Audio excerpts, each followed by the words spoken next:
UPSC के static part geography के section में कुछ ऐसे चैप्टर्स होते हैं जो सिर्फ थ्योरी नहीं बल्कि दुनिया के एवोल्यूशन का कोर्स समझाते हैं। सो आज हम बात करने वाले हैं एक ऐसे ही टॉपिक की जो अर्थ के फॉर्मेशन, कॉन्टिनेंट्स के बिछड़ने और ओशन के बनने और टेक्टोनिक प्लेट्स के मूवमेंट तक सब कुछ कवर करता है। सो जी हम देखने वाले हैं distribution of oceans and continents. So ये एनसीईआरटी क्लास 11 का चैप्टर नंबर 4 है। सो अगर आप यूपीएससी या स्टेट पीएससी या किसी भी कॉम्पिटिटिव एग्जाम की तैयारी कर रहे हो तो ये कॉन्सेप्ट आपको अर्थक्वेक, वोल्केनोस, माउंटेन्स और इवन क्वेश्चंस तक हेल्प करेगा। सो चलिए शुरू करते हैं आज का वीडियो और समझते हैं द कॉन्टिनेंटल ड्रिफ्ट थ्योरी को। सो सबसे पहले बात करते हैं द कॉन्टिनेंटल ड्रिफ्ट थ्योरी, जिसे 1912 में जर्मन साइंटिस्ट अल्फ्रेड वेगनर ने। सो यहाँ पर अल्फ्रेड वेगनर का कहना था कि आज के कॉन्टिनेंट से पहले एक साथ कनेक्टेड थे। ये एक गेंट लैंडमास जिसका नाम पेंजिया और इसके अराउंड था एक बड़ा ओशन पेंथेसिला। सो कुछ मिलियन बाद पेंजिया दो पार्ट्स में डिवाइड हुआ। So Laurasia north parts and Gondwana land south parts, और उसके बाद धीरे धीरे ये पार्ट्स ड्रिफ्ट करके आज के कॉन्टिनेंट्स बन गए। सो ये प्रोसेस कई मिलियन ईयर्स में हुआ और इसे कहते हैं। सो चलिए अब समझते हैं वेगनर ने कौन से एविडेंस दिए थे इसको साबित करने के लिए। So jigs of fit of continents, Africa और एशिया, साउथ अमेरिका के कोस्टलाइन बिल्कुल पजल पीस की तरह फिट होते हैं। सो नेक्स्ट है fossil similarities, same type of fossil mesosaurus दोनों कॉन्टिनेंट्स में मिले। जियोलॉजिकल स्ट्रक्चर्स, माउंटेन रेंज और रॉक्स फॉर्मेशन सेम टाइप के हैं across continents. So glacial evidence, India, Australia, south Africa जैसे ट्रॉपिकल कंट्रीज में Asian.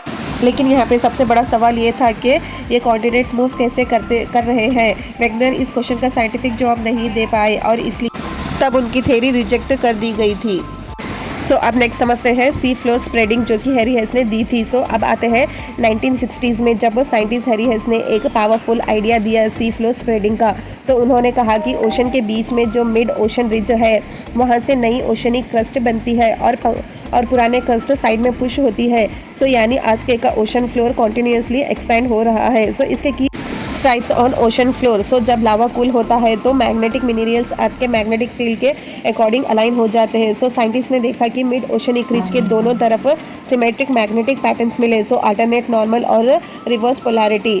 So age of rocks, mid oceanic ridge के पास जो रॉक्स है वो सबसे यंग है और जैसे जैसे साइड में जाते हैं रॉक्स पुराने हो जाते हैं। सो ये सब एविडेंस प्रूव करता है कि ओशन फ्लोर ग्रो कर रहा है और वही समझाता है। सो नेक्स्ट है plate tectonic theory, the modern explanation. So अब बात करते हैं सबसे मॉडर्न और वाइडली एक्सेप्टेड थ्योरी की, प्लेट टेक्टोनिक्स थ्योरी। 1967 में साइंटिस्ट मैकेंजी एंड पार्कर ने ये थ्योरी दी। सो बेसिक कॉन्सेप्ट है कि अर्थ की आउटर शेल को हम कहते हैं लिथोस्फीयर। ये लिथोस्फीयर 7 मेजर और कई माइनर प्लेट्स में डिवाइडेड है। सो प्लेट्स फ्लोट करती है एस्थेनोस्फीयर पे जो मॉल्टेन है। सो प्लेट्स मूव करती है due to convection current inside the metal. So जैसे पानी गर्म होने पर बबल्स ऊपर आ जाते हैं, मोल्टेन रॉक्स नीचे से ऊपर आते हैं और प्लेट्स को मूव करते हैं।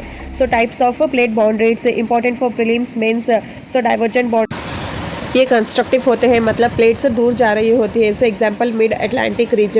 सो कन्वर्जेंट बाउंड्रीज ये डिस्ट्रक्टिव होते हैं, प्लेट आपस में टकरा रहे होते हैं। So there are 3 types of boundaries. First is ocean to ocean, example Mariana trench. Ocean to continent, Andes mountains. Next is continent to continent, Himalaya. So next है ट्रांसफॉर्म बाउंड्रीज, ये कंजर्वेटिव होती है, प्लेट साइड से slide कर रही होती है, example San Andreas fault, California. So इन्हीं प्लेट बाउंड्रीज पर अर्थक्वेक, वोल्केनोस, माउंटेन बिल्डिंग जैसे मेजर जियोलॉजिकल एक्टिविटीज। सो अब देखते हैं कुछ मेजर और minor plates of the earth. So major tectonic plates याद रखना यूपीएससी के लिए मस्ट इंपॉर्टेंट है। So first one is Pacific plate, ये सबसे बड़ी है। नेक्स्ट है Eurasian plate. Next is Indo Australian plate, African plate, North American plate, south American plate, Antarctic plate. So next अब माइनर प्लेट्स में आते हैं। First Nazca plate south America के पास, next Arabian plate, Philippine plate, next Caribbean. So aspirants ये बहुत important है, वरना एग्जाम में भी बहुत सारे क्वेश्चंस यहाँ से आते हैं डायरेक्ट इनके लोकेशन पर क्वेश्चन। सो नेक्स्ट देखते हैं distribution of land and water on earth. So earth का सरफेस रफली 29% लैंड एंड 71% वाटर से कवर्डेड है। सो हेमिस्फीयर डिस्ट्रीब्यूशन, नॉर्दर्न हेमिस्फीयर ज़्यादा लैंड है इसलिए इसे लैंड हेमिस्फीयर कहते हैं और सदर्न हेमिस्फीयर ज़्यादा ओशन से है इसलिए इसे वाटर हेमिस्फीयर भी कहते हैं। सो नेक्स्ट मेजर ओशन है पैसिफिक ओशन सबसे बड़ा, example Mariana trench, Atlantic ocean, Indian ocean, southern ocean and Arctic ocean.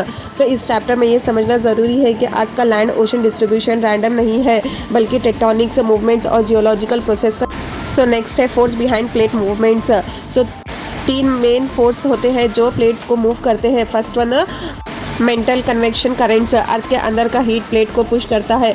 Next ridge push mid oceanic ridge से क्रस्ट नीचे स्लाइड करता है और स्लैब पुल सब प्लेट नीचे खींचती है दूसरी प्लेट को। सो ये तीन फोर्स मिलके माउंटेन्स बनाते हैं और अर्थक्वेक्स होते हैं और कॉन्टिनेंट्स मूव कर। सो एस्पिरेंट्स हमने चैप्टर खत्म कर लिया, अब एक क्विक रिवीजन कर लेते हैं। So continental drift Pangaea Laurasia plus Gondwana land. Next है sea floor spreading mid oceanic ridge से न्यू क्रस्ट बनती है। नेक्स्ट है प्लेट टेक्टोनिक्स, प्लेट मूव करती है माउंटेन वैल्कनोस और earthquake. So major plates Pacific Indo Australian African etcetera.